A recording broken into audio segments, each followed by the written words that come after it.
Nagpapagawa ako ng lagay ng paninda ko dito hanggang doon. Yan, panuorin natin kung paano yung hinlog gagawin. Kaya gusto ko dito, masarap ang hangin.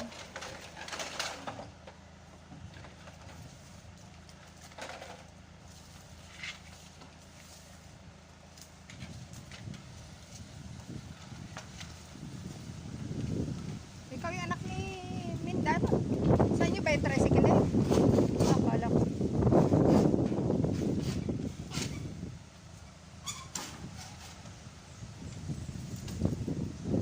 Yan na daw yung bubong niyan. Sa ano, sa restaurant. Ha? Tubig. Wala po. Wala tubig dito. Meron. Meron. Mangi ka. Ay, yung tubig nga. Tubig. Ayan, naka-almusal lang kami. Masakit kaya sigmura. Kasi hinlog. Ganda na yan. Ka. Oo.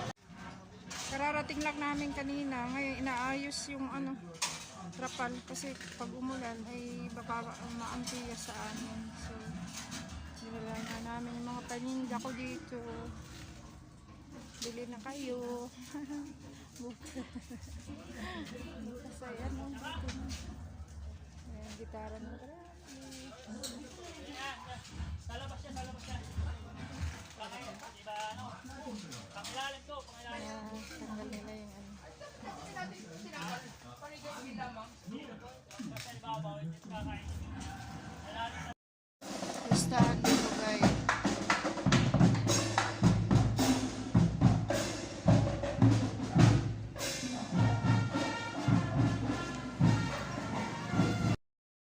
Sa ngayon wala pa akong maraming video kasi hina pa talaga ako at medyo may oras ako na okay, mayroong time na hinang-hina. Grabe, pait pa rin ang panlasa ko. Pag naamoy ko yung kape, ano pa rin, nakakasama ang amoy. Parang pakiramdam ba sa nagalihi, gano'n. Lalo na nung ako ina-chemotherapy, tus ko kung anong baho ng kape. Dito pa lang sa kwarto ko, sa kusina, amoy na amoy ko yung pagluluto nila. Tapos yung suka, ay ano, parang kasama talaga sa pakiramdam. Kaya talaga pala ang chemotherapy pag ano yung pasyahan na ginagamot ka na sobrang tapang ng gamot. Sobrang sama sa pakiramdam. Sa ngayon guys, meron na akong buhok.